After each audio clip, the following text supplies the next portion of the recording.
Bonjour, on se retrouve dans cette nouvelle vidéo pour analyser ensemble les matchs de la journée. Je vais toucher 5 autres matchs en plus des 4 matchs du mondial. Et après, je vais vous donner mes coupons que moi je vais jouer. Comme je le dis toujours, vous pouvez vous concentrer sur mes analyses pour faire vous-même vos coupons. Et à la fin, je vais vous donner un coupon qui va se jouer sur plusieurs jours, peut-être 5 jours, parce que je vais vous donner un combiné sur l'ensemble des 8 poules. Voilà, un match par poule. Je vais combiner un match par poule pour vous sortir un combiné. On va tenter ensemble pour voir ce que ça va donner. Merci. Et on va aller en commençant par le premier match de la journée qui va opposer, bien entendu, Pays de Galles à l'Iran. Dans ce match, il y a plein de choses à savoir. Déjà au match aller, l'Iran va perdre face à l'Angleterre 6-2. Donc vous comprenez par là que défensivement l'équipe ça va pas trop. Et quant à Pays-Bas face aux États-Unis, voilà, le match était fini pratiquement 1-1. Voilà, Pays-Bas encaissé et à 10 minutes de la fin, Gareth Bale avait marqué un penalty. On va regarder un peu l'état de forme de chaque équipe. Quand on regarde sur les 5 derniers matchs de Pays de Galles, c'est 2 matchs nuls pour 3 défaites, c'est-à-dire n'ont remporté aucun match. Contrairement à l'équipe de l'Iran qui quand même a pu gagner Nicaragua et l'Uruguay entre septembre et maintenant. Cependant, quand elle croise les équipes qui sont plus en forme, voilà, c'est généralement soit des défaites ou des matchs nuls. Quand on prend les 10 derniers matchs, c'est 4 défaites pour 5 victoires et 1 match nul. Et quand on prend les 10 derniers matchs, n'est-ce pas, donc de Pays de Galles, on se rend compte automatiquement que Pays de Galles reste quand même une équipe en méforme cette année. Donc sur l'état de forme, en regardant les statistiques, on se rend compte que l'Iran reste quand même un peu en forme par rapport, n'est-ce pas, donc à l'équipe de Pays de Galles. Et ce qui est marrant, c'est qu'il n'y a pas eu de confrontation directe entre les deux équipes. Il n'y a pas eu de confrontation directe entre les deux équipes. Et quand tu regardes les 6 derniers matchs, surtout des Pays de Galles, ils ont perdu. Soit ils ont perdu 4 matchs pour simplement 2 matchs nuls sur les 6 derniers matchs. Je pense que cette période triste pour l'équipe va prendre fin demain face à une équipe de l'Iran qui quand même, malgré qu'elle soit un peu légèrement en forme par rapport à Pays de Galles sur l'état de forme, voilà, reste quand même en dessous quant au niveau de l'effectif et au niveau de la motivation. Et c'est vrai que Pays de Galles a son jeu qui repose sur l'attaquant principal, à savoir Gareth Bale, mais quand même l'Iran qui parvient plus ou moins à marquer dans l'ensemble de ses matchs reste vraiment faible par rapport, n'est-ce pas, donc à cette équipe de Pays de Galles. Mais il y a quelque chose à savoir, il faut savoir que sur les 10 derniers matchs de l'Iran, il y a seulement 2 matchs où ils n'ont pas pu trouver le chemin des filets. Et quant à Pays de Galles, vous allez constater que sur les 10 derniers matchs de Pays de Galles, il y a un seul match où ils n'ont pas trouvé le chemin des filets. Cela porte à croire que les deux équipes peuvent trouver le chemin des filets. Même mon pronostic safe dans ce match sera la victoire, n'est-ce pas, donc des Pays de Galles demain, qui va vraiment vouloir s'assurer une place pour des qualifications dans ce mondial. Donc on va aller sur la base donc de la victoire des Pays de Galles. Voilà, parce que simplement vous allez constater que Pays de Galles, bien qu'elle ne soit pas en forme, elle reste quand même une équipe qui a plus d'expérience que l'Iran. Voilà, dans cette compétition, bien que l'Iran, les 3 dernières Coupes du Monde, participe aux 3 dernières Coupes du Monde, c'est-à-dire 2014, 2018 et 2022, voilà, reste quand même moins expérimenté que Pays de Galles dans cette compétition. Le second match qui se joue à 13h oppose donc l'équipe de Qatar à Sénégal. Voilà, ce qu'il faut savoir ici, c'est que Qatar est d'abord le pays organisateur qui a perdu son premier match face à l'Équateur 2-0. Le Sénégal également a perdu son match face à Pays-Bas, face à Pays-Bas 2-0. Et ici, le Sénégal a affiché un bon visage par rapport à Qatar lors du match d'ouverture. C'est-à-dire que le Sénégal a mieux joué que le Qatar. Alors que quand on compare les deux équipes que chaque pays aurait croisé, voilà, c'est le même niveau de forme. Donc automatiquement on comprend que Sénégal reste quand même une équipe qui est très en forme collectivement par rapport à cette équipe de Qatar, bien qu'ayant eu voilà, assez de temps pour préparer la première Coupe du Monde. Mais ce match-là, ça va vraiment chauffer. Ça va chauffer. Les deux équipes ne se sont jamais confrontées. Mais on va regarder les statistiques des 5 derniers matchs. Pour le Qatar, sur les 5 derniers matchs, Qatar a perdu qu'un seul match et c'était face à l'Équateur. Et quant à Sénégal, sur les 5 derniers matchs, voilà, ils ont perdu 2 des 5 derniers matchs et un nul. Et ce qui est intéressant, ils ont fait 2 victoires importantes. L'autre victoire, c'était face à la Bolivie. Et une autre victoire face, n'est-ce pas, donc à la Guinée, mais perdue récemment, c'est-à-dire le 21 dernier, face à l'équipe de Pays-Bas. Et ce qui est intéressant, sur les 5 derniers matchs, voilà, il y a un seul match où le Sénégal n'a pas trouvé le chemin des filets, et c'était face à Pays-Bas. Et quand on prend, n'est-ce pas, l'équipe de Qatar également, c'est face à l'Équateur qui n'ont pas trouvé le chemin des filets. Donc demain, cela porte à croire que les deux équipes peuvent trouver le chemin des filets avec un léger avantage, n'est-ce pas, du Sénégal sur l'état de forme. Au niveau de l'effectif également, le Sénégal a un effectif voilà, évoluant bien en Europe, c'est-à-dire dans les grandes compétitions par rapport à l'équipe de Qatar qui a sélectionné des joueurs locaux. Donc, sur l'effectif également, Sénégal est en forme par rapport à cette équipe d'Équateur. Donc, le pronostic safe ici, c'est la victoire du Sénégal, mais les deux équipes peuvent trouver le chemin des filets. Pour ceux qui aiment le risque, vous pouvez parier Sénégal ou match nul et les deux équipes marquent simplement. Je pense que c'est un pari qui va passer selon mes analyses. Sinon que vous partez directement sur la victoire, n'est-ce pas, donc du Canada. Il y a un autre pari qui peut passer ici également.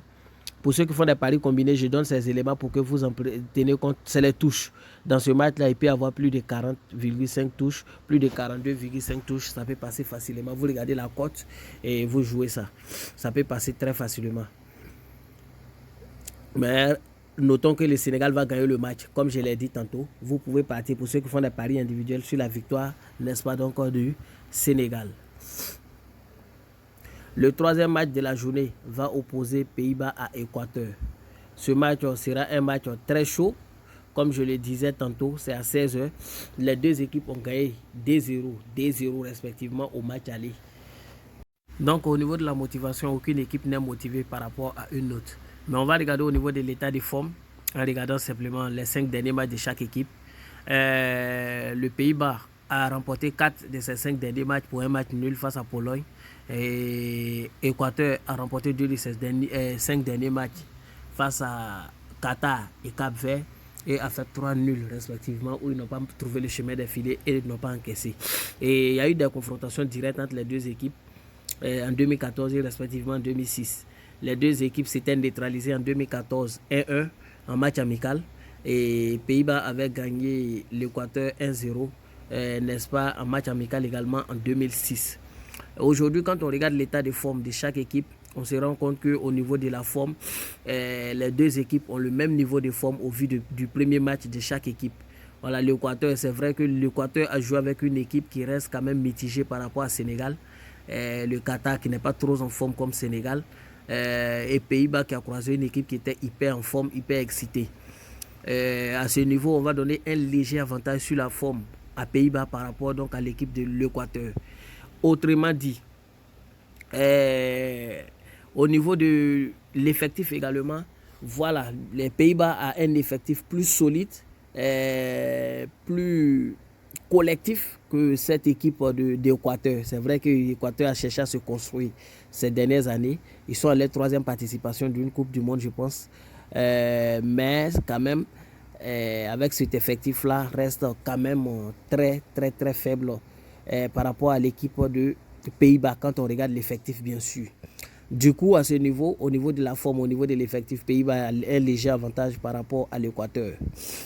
Et au niveau de la motivation, je disais tantôt que c'est le même niveau de motivation. Mais dans ce match, quand vous regardez les 5 derniers matchs de Pays-Bas, ils ont marqué dans l'ensemble des 5 derniers matchs. Quand vous regardez Équateur jouer pour le premier match face à Qatar, vous savez automatiquement que l'attaque a quelque chose à démontrer, aussi bien au niveau défensif également. Ils ont quelque chose de bon à prouver. C'est pourquoi je pense que dans ce match-là, d'abord, mon premier pronostic au vu de la forme actuelle des Pays-Bas, c'est la victoire des Pays-Bas. Ça, c'est mon premier pronostic. Le second, c'est les deux équipes marquent. Voilà, donc c'est ça. Comme je vous disais tantôt, je vais jouer que des paris individuels et je vais jouer 2 paris individuels dans chaque match. Je vais revenir dessus lorsque je serai sur OneXBet. Donc la victoire des Pays-Bas, notez bien. Et le second pronostic, c'est les 2 équipes marquent. Du coup, ceux qui ne veulent pas jouer ce tralala là peuvent jouer un ou deux. Les 2 équipes marquent, oui, un ou deux, les 2 équipes marquent, ou encore Pays-Bas ou nul et les 2 équipes vont marquer simplement, ou encore ceux qui font des paris combinés, Pays-Bas au match nul, et puis il y a 2 buts dans le match au minimum, quoi, en fait. Ça veut dire que Pays-Bas ne paye pas, et puis il y a 2 buts dans le match au minimum. Donc, allons pour le dernier match de la journée. En Coupe du Monde, bien sûr. Le dernier match, c'est Angleterre-États-Unis. Hey.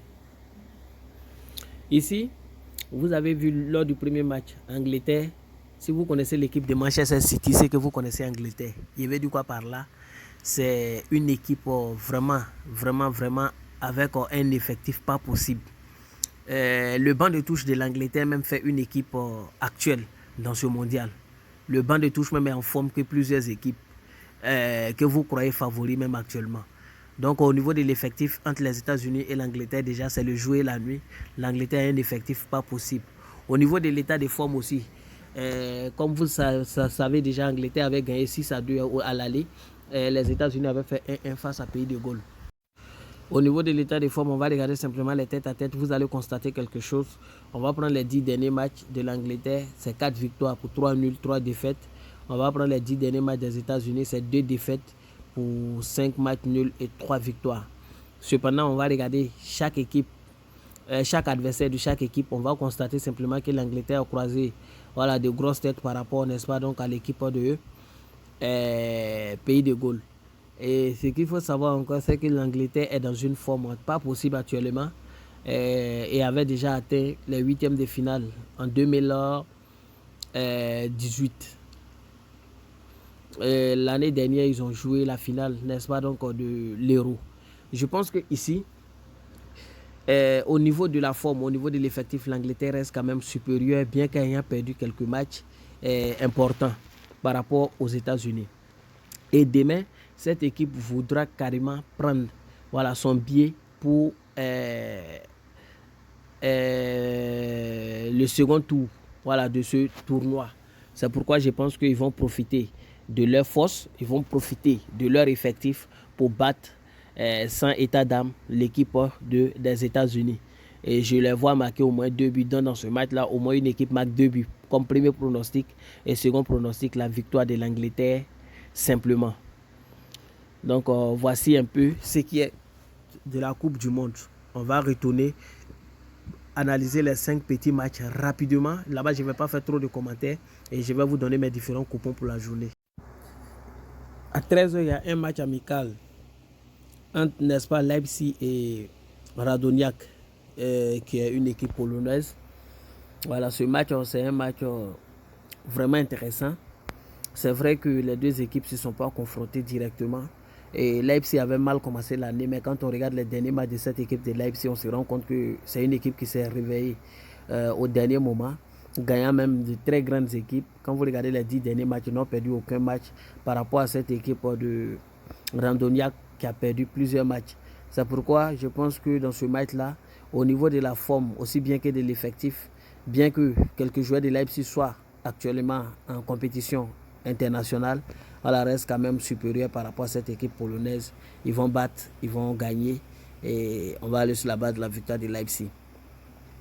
À 18h, il y a Bayern, l'équipe B de Bayern qui joue face à Vilgling. Ici aussi, c'est la même chose. L'équipe B de Bayern est une équipe très en forme. C'est vrai qu'elle n'occupe pas la première place, mais aujourd'hui, elle est classée 5e et elle joue contre, n'est-ce pas, l'équipe de Viking.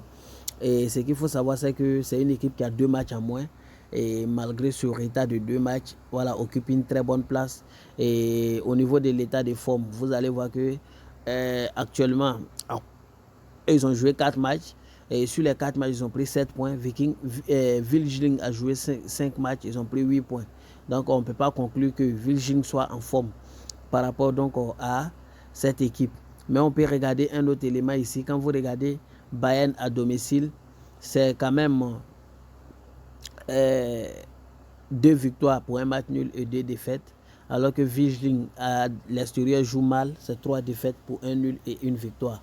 Donc quand on combine tous ces éléments, on se rend compte automatiquement que l'équipe B de Bayern va remporter le match sans trop de difficultés. Le match de 19h en Belgique va opposer, n'est-ce pas, donc Club Brugge à Dender, Club Brugge 23 à Dender. Club Brugge 23 actuellement connaît une mauvaise phase, une mauvaise partie. Cependant, cette équipe reste quand même très expérimentée par rapport à l'équipe de Dender, voilà, dans cette compétition de Challenger. Et on peut regarder au niveau des têtes à tête, les deux équipes se sont confrontées une fois. C'est vrai que Dender avait remporté le match, c'était bien même cette année, parce que simplement Club Brugge 23 ne se retrouvait pas depuis un bon moment, ne se retrouve pas. Et quand vous regardez les 4 derniers matchs de cette équipe, elle a perdu ses 4 derniers matchs, mais je pense que demain ça va, pardon, elle a perdu 3 des 4 derniers matchs, alors que Dender a perdu 2 des 4 derniers matchs. Mais quand on regarde à domicile, c'est une équipe qui ne perd pas. Club Brugge 23 à domicile n'a perdu qu'un match sur les 5 derniers. Et quand on regarde Dender à l'extérieur, n'a perdu aucun match à l'extérieur. C'est pourquoi je pense que ce match-là, Club Brugge a un léger avantage au niveau de la motivation que Dender, mais au niveau de l'état de forme, Dender reste quand même un peu plus en forme. Et au niveau de l'effectif, Club Brugge 23 a un effectif un peu plus soudé par rapport à Dender. Je vais aller sur la base de Club Brugge 23 ou match nul pour ceux qui font les paris combinés. Sinon, pour ceux qui font les paris individuels, vous pouvez tenter la victoire de Club Brugge simplement. Mais dans ce match-là, retenez bien que les deux équipes vont trouver le chemin des filets. Il y a le match qui va opposer, n'est-ce pas, donc Genk 23 à RWDM 47. C'est la même chose. Dans cette équipe, il faut savoir que Genk 23, c'est parce qu'ils ne se retrouvent pas. Mais RWDM reste quand même une équipe qui est moins expérimentée que cette équipe de Genk 23. Même si Genk 23 a fait partie de quelques joueurs, quelques cadres, voilà, lors du dernier mercato, il faut tout de suite comprendre que c'est une équipe quand même qui peut à n'importe quel moment surprendre. Voilà, elle peut surprendre à n'importe quel moment. Aujourd'hui, elle est mal classée et a perdu 4 de ses 5 derniers matchs. Et face à une équipe qui occupe actuellement la deuxième place, qui est actuellement très en forme. Mais dans ce match, ce qu'il faut savoir, c'est que les deux équipes se sont confrontées en septembre dernier. Le match s'était fini 1-1. Je pense que l'histoire va se répéter. Quand vous regardez les 5 derniers matchs, n'est-ce pas, donc de RWDM, ils ont marqué dans l'ensemble des 5 derniers matchs. Et quand vous regardez les 5 derniers matchs, n'est-ce pas, de Genk 23, vous allez vous rendre compte qu'il y a un seul match, pardon, 2 matchs où ils n'ont pas trouvé le chemin des filets. Et vu qu'ils jouent à domicile devant leur public, je pense que dans ce match-là aussi, les deux équipes vont trouver le chemin des filets simplement. Mais ici, la victoire de RWDM est aussi à chercher pour ceux qui veulent une cote un peu plus élevée. Le dernier match va se jouer entre Nyonnais et Biel. Ici, c'est en Suisse et ça se joue à 19h. Dans ce match, ce qu'il faut savoir, c'est que Nyonnais est dans une forme pas possible actuellement. Voilà, c'est vrai qu'elle a perdu ses 2 derniers matchs, mais c'est une équipe qui nous a surpris cette année, contrairement à Biel qui, voilà, avait un bon niveau dans les années un peu antérieures, qui restait plus ou moins dans la première moitié du tableau. Mais cette année, ça ne va pas trop. Quand on regarde au niveau de l'état de forme, on se rend compte que Nyonnais, sur les 5 derniers matchs, a pris 7 points. Biel en a pris que 4 points. Et quand on regarde les têtes à tête, les deux équipes se sont confrontées et plusieurs fois. En 2022, ils se sont confrontés. Nyonnais avait déjà gagné et c'était en août. Et ils se sont confrontés plusieurs fois. Sur les 5 dernières rencontres des deux équipes, Nyonnais a remporté 4 pour un match nul. Voilà, donc vous allez regarder ça. Vous allez tout de suite comprendre que Nyonnais reste quand même une équipe plus en forme que Biel actuellement. Et même si dans le championnat suisse, les équipes parviennent à marquer beaucoup, Nyonnais reste quand même au-dessus de Biel. Je pense que Nyonnais va marquer 2 buts. C'est mon pronostic. Et total 1, plus de 1,5 buts plus. Merci. Je pense que ici prend fin mes différents pronostics. Je vais aller maintenant si un XBet pour vous donner les coupons que moi je vais jouer au cours de la journée. Et sur les matchs du mondial, je vais jouer 2 coupons par match. Mon premier coupon, ça sera, n'est-ce pas, donc la victoire du Sénégal face à Qatar. C'est une cote 1,67, une très belle cote à essayer. Et mon second pronostic dans ce match, c'est les deux équipes vont marquer. Une cote 2,2. Voilà, c'est une très belle cote également à tenter pour ceux qui jouent bien des paris individuels. Donc voici mes deux pronostics, mes deux coupons pour le match du Sénégal. Voilà, je ne vais pas enregistrer de coupons, mais je vais vous montrer ce qui est évident. Mon second coupon, c'est, n'est-ce pas, la victoire donc du Pays de Galles dans ce match. Voilà, mon second coupon, c'est la victoire des Pays de Galles. Et ce qui est intéressant, c'est qu'ici, je vais vous donner un second pari qui est très intéressant, très safe. Et allons rapidement, on va voir c'est quoi ce pari-là. C'est dans la barre ici. Je vais vous donner mon second pari rapidement.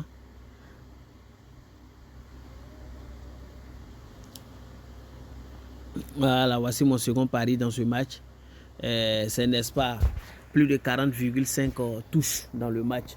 Comme je vous le disais dans mes pronostics, il aura plus de 40,5 touches, c'est-à-dire les touches là. Il aura au moins 41 touches en fait.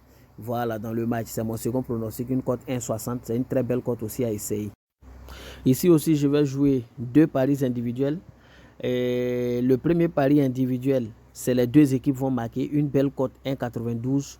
Je pense que ça va passer et je n'ai pas peur de jouer ça.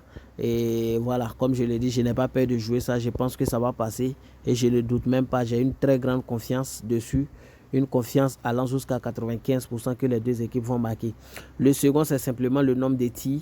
Voilà, dans ce match-là, je vois les deux équipes tirer au total plus de 22,5 fois, c'est-à-dire au moins 23 tirs dans le match. Et c'est une cote de 1,62. C'est une très belle cote aussi que je trouve que c'est assez safe. Ceux qui veulent vraiment oser peuvent jouer un troisième pronostic dans ce match. C'est simplement la victoire, n'est-ce pas, donc de Pays-Bas. Voilà, moi, comme j'ai un bon capital, je vais jouer les 3. Mais vous qui n'avez pas de bon capital, je vous donne mes paris safe, c'est les deux marques et puis plus de 22,5 tirs dans le match simplement. Je vais vous donner, n'est-ce pas, mon troisième pari ici. Voilà, ici, il n'y a rien à dire. Le premier que je vois, le premier pari ici que je vois, c'est, n'est-ce pas, la victoire de l'Angleterre qui est cotée à 1,51. Voilà, 1,51, c'est un pari que vous pouvez combiner avec, n'est-ce pas, des corners. Parce que cette équipe est très en forme. Elle est très en forme. Vous combinez ça avec plus de 6,5 corners. Vous allez voir ce que ça va donner. Plus de 6,5 corners, plus, n'est-ce pas, la victoire de l'Angleterre. Vous allez voir que ça donne une très belle cote que vous pouvez tenter. Voilà, c'est une belle cote, 1,85 que vous pouvez tenter. Voilà, mon humble avis, ça va passer. Celui-là, j'enregistre le numéro pour que vous le voyez. C'est 24H 2 fois Y. 24H 2 fois Y. Je pense que ça va passer simplement. Et je vous donne mon second coupon dans ce match-là. C'est Angleterre marque au moins 2 buts dans le match. C'est-à-dire une cote 1,58. Une très belle cote également à essayer. Dans les petits championnats que vous vous donner, j'ai sélectionné 3 matchs pour un combiné pour vous. C'est une cote 2,11, une belle cote à essayer. Dans le match qui oppose donc Leipzig à Random, la victoire de Leipzig entre Stade Lyonnais et Biel, 2 buts pour Stade Lyonnais. Et entre Genk 2, c'est-à-dire Genk 23 et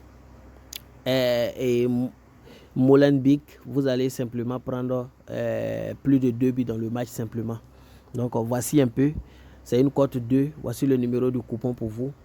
C'est 9XH 2 fois Y. 9XH 2 fois Y. Donc je vais vous donner mon gros combiné de la journée. Alors voici, n'est-ce pas, mon pari combiné sur l'ensemble des matchs que j'ai donné. Voilà, je vous laisse regarder ça à votre niveau. C'est cette équipe, une cote 29. Je vous laisse regarder ça à votre niveau. Pour ceux qui veulent, comme je dis toujours, ce genre de coupon, je n'oblige personne à le jouer. Vous allez doucement simplement. C'est VBJ 2 fois Y. VBJ 2 fois Y. Donc, vous l'avez. Et je vais vous donner un gros coupon de 8 matchs pour les 8 poules, spécialement pour le second tour. Alors, du groupe A au groupe H, c'est-à-dire dans les 8 groupes, j'ai sélectionné 8 matchs, c'est-à-dire un match par groupe. Et je vous ai fait ce combiné là. Je vais vous laisser regarder ça à votre niveau. j'enregistre juste le numéro de coupon que vous allez voir, c'est 5UJ 2 fois Y, 5UJ 2 fois Y. Voilà, la victoire de l'Argentine face à la Mexique. La victoire, pardon, un but de Danemark face à la France. Japon, la victoire du Japon face à Costa Rica. Les deux équipes vont marquer entre Espagne et Allemagne. Portugal marque un but face à Uruguay. Et Brésil gagne le match face à la Suisse.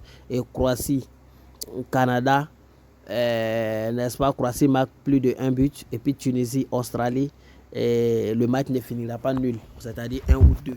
Une cote 23, une très belle cote. Et si ce pari ne rentre pas, ça va m'étonner. Bonne chance à tout le monde et puis bonne journée.